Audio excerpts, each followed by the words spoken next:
covering Northern California. You're watching Action News Now, coverage you can count on.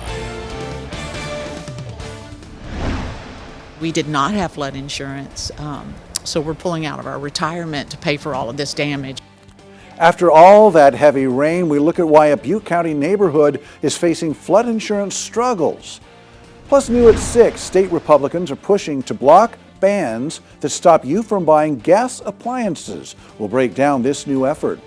But first, new details in an animal welfare investigation involving a Butte County sanctuary. The California Department of Fish and Wildlife is investigating the Barry R. Kirshner Wildlife Sanctuary. Action News Now reporter Sade Pullen breaks down the allegations. Many community members have had questions about the status of the Barry R. Kirshner Wildlife Sanctuary, and I came here to get you those answers. On social media, many community members have shown concern over the licensing of the Barry R. Kirshner Wildlife Sanctuary, located off Durham-Pence Road. On Saturday morning, rumors swirled that the California Department of Fish and Wildlife was going to euthanize the wild animals under the sanctuary's care due to a licensing dispute. We even got an email from a viewer saying, in part, apparently the California Department of Fish and Wildlife are going into Kirshner's tomorrow morning to euthanize about a dozen native species of animals. These are healthy animals, many of whom were brought for rehab. This includes cougars, foxes, and a beautiful little black bear, said the viewer. On Saturday, I went out to the sanctuary to get answers, and the operators refused to talk to me or to give me an interview. So I reached out to the California Department of Fish and Wildlife to learn about the status of the animals. Peter Tyra, the public information officer for the department, said in an emailed statement, the California Department of Fish and Wildlife, CDFW, has initiated a criminal investigation into the Barry R. Kirshner Wildlife Sanctuary involving a potential animal welfare violations. The facility held a CDFW restricted species permit that allowed them to keep both native and exotic wildlife. That permit expired at the end of 2024. The sanctuary's renewal application was denied due to the violations of the California Fish and Game Code. The care and well-being of the animals at the facility is the CDFW's foremost priority. CDFW has begun exploring placement options to find new permanent homes for these animals. Today, I went back to the sanctuary to get more answers, and I called, but I got no answers from the operators at the sanctuary. When you call the sanctuary, their voicemail says that they are temporarily closed to the public while they update the facility. When I asked Tyra if any of their animals were euthanized, he said he cannot confirm or deny because this is an active investigation. Reporting in Chico, I'm Sade Pullen with Action News Now. Back in 2021, the animal rights organization PETA filed a complaint asking the U.S. Department of Agriculture to investigate the sanctuary after a volunteer was bitten by an animal there.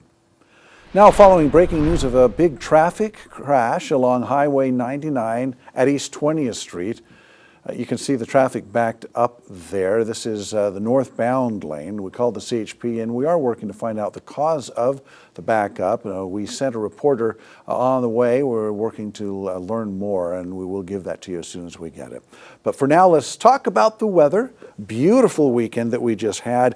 Now, on Friday, you were telling us that more rain is on the way. Is that still looking to be the case? Yes, by the middle of the week, Alan. So that traffic jam had nothing to do with the weather at the moment, which is pretty good. I mean, a little chilly, a little breezy earlier, but those winds are starting to come down. And I say chilly because we're remaining below average for our highs during the day. But I had some winds gusty on the gusty side. It's been a few hours now. Winds really starting to come down. They'll continue to do so overnight and into tomorrow. Now, temperature-wise, yeah, we should be in the 60s. We stayed in the low to mid 50s. So again, that cooler air out of the northwest keeping temperatures down. And then talking about temperatures down, remember, protect plants, people, property, anything that can be compromised by the freezing cold conditions as we get to 32, which is freezing, and below overnight. So you can wake up to some frost as well as we have that freeze warning, which we'll talk more about, Alan, coming up in just a little bit.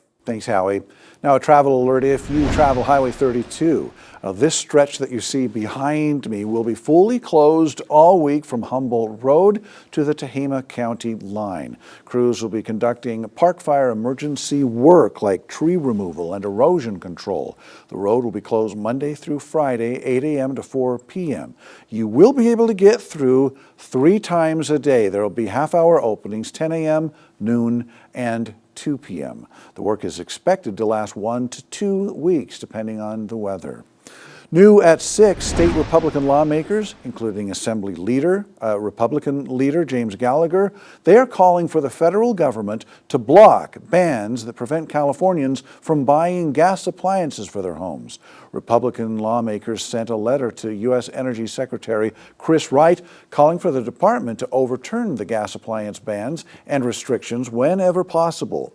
They say that more than 60 cities and counties in California have adopted bans on natural gas appliances or have implemented zero-emission appliance requirements.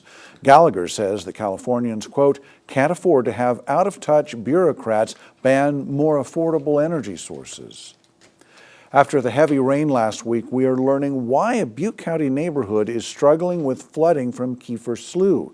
We told you last week when Butte County Supervisor Peter Durfee said that 95% of Rock Creek and Kiefer Slough run through private property, so the county has no jurisdiction over that stretch. Now, we spoke to one family who lived there for 3 years, and they say they didn't get flood insurance because their area isn't considered a flood zone.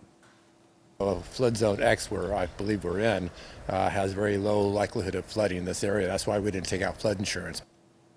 Nevertheless, they got 3 inches of water in their home. And we spoke to Chico Insurance agent Rudy Smith, who says anyone can buy flood insurance no matter where they live. Policies in Zone X, where this family lives, cost about $300 to $500 a year. It also takes 30 days to become active. So if you signed up today, you will have to wait. New details now in the shots fired investigation in Hamilton City along Esperanza Avenue and Sacramento Avenue. New video shows the moment that it happened. Action News Now reporter Margot Rowe joins us live in Hamilton City now on the street where it happened. So Margot, what does this new video show? Alan, in the video, you'll hear several shots being fired, and if you focus on the sliding glass door in the backyard, if you focus near the top of it, you can actually see the moment a bullet hits the door and breaks the glass. Take a look.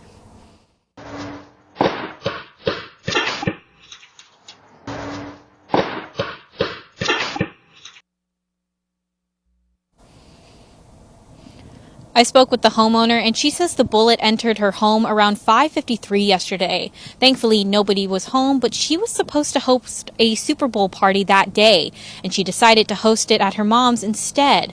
She tells me if they ended up hosting, she believes someone could have died because the bullet entered at a height where it could have struck someone in the head.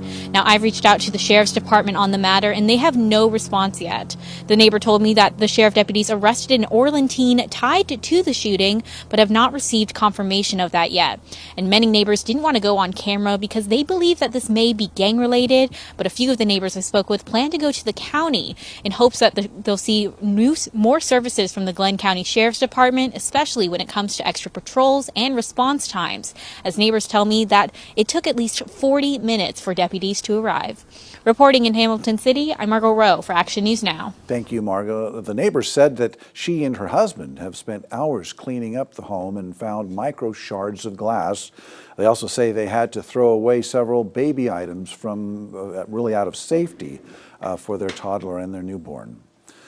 New developments now. Tehama County's Flood Control and Water Conservation District says it supports the appeal of a court ruling calling the county's Groundwater Sustainability Agency's well registration fee an invalid fee. We told you last January when a grand jury report found discrepancies with the county's well registration fees, recommending they be refunded. The board says it disagrees with the ruling and feels confident in its appeal, claiming the State Sustainable Groundwater Management Act authorizes these kinds of fees. The board says Well registration is the first step necessary to gather data on groundwater use in the county. The district says if the board does not gather this data to meet the state's goals, the State Water Board could take control of the groundwater management in Tehama County. Deputies in Modoc County arrested a man for trying to break into a home, they say. The deputies say that Teddy Kankalaran tried to break into a home on County Road 93 around 5 last night. The deputies say the homeowner chased after him after spotting him. Deputies caught up to him and arrested him for burglary and vandalism. Bail is set at $55,000.